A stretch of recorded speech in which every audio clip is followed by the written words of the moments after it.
Akhirnya yang ditunggu-tunggu tiba, Jokowi bicara juga soal kudeta.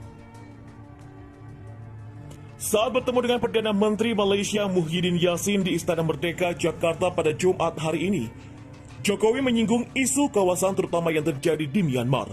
Sebab belum lama ini militer Myanmar mengambil alih kekuasaan dan menculik tokoh politik berpengaruh dari Liga Nasional untuk Demokrasi Aung San Suu Kyi. Kita prihatin dengan perkembangan politik di Myanmar dan kita berharap perbedaan politik itu dapat diselesaikan sesuai dengan hukum yang berlaku. Dan untuk mewujudkan visi komunitas ASEAN, maka penting bagi kita semua untuk terus menghormati prinsip-prinsip piagam ASEAN, terutama prinsip rule of law, good governance, demokrasi hak asasi manusia, dan pemerintahan yang konstitusional, kata Jokowi saat menyampaikan keterangan pers bersama Yassin pada Jumat hari ini. Jokowi juga mengajak Menteri Luar Negeri kedua negara untuk bertemu dengan pimpinan ASEAN. Tujuannya untuk menengahi krisis politik dan konflik yang masih terjadi di negara dengan nama lain Burma ini. Tadi secara detail juga kami sudah berbicara dengan Bapak Perdana Menteri mengenai ini, dan dalam pertemuan tadi juga kita membahas mengenai isu Rohingya dan berharap isu tersebut tetap menjadi perhatian kita, kata Jokowi. Di kesempatan yang sama, Perdana Menteri Yassin juga menyatakan perhatian khususnya atas situasi politik yang terjadi di Myanmar.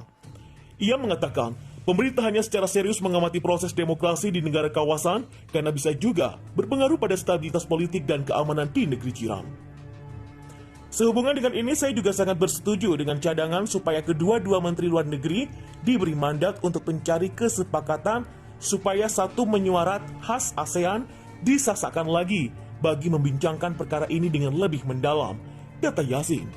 Seperti diketahui sebelumnya, Suu Kyi, Presiden Win Min, dan tokoh senior lainnya dari Partai Liga Nasional untuk Demokrat atau NLD ditahan oleh militer dalam sebuah penangkapan yang diduga sebagai sebuah kudeta militer. Militer mengatakan mereka melakukan penahanan sebagai tanggapan atas kecurangan dalam pemilihan yang menghasilkan kemenangan telak bagi Partai Liga Nasional untuk Demokrasi atau NLD yang dipimpin oleh Aung San Suu Kyi.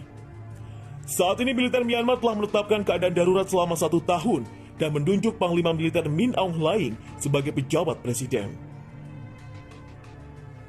Pemerintah Indonesia telah menyiapkan rencana kontingensi bagi warga negara Indonesia di Myanmar jika kondisi keamanan di sana semakin memburuk. Juru bicara Kementerian Luar Negeri Teuku Faizasyah mengatakan, sejauh ini WNI di Myanmar dalam kondisi baik.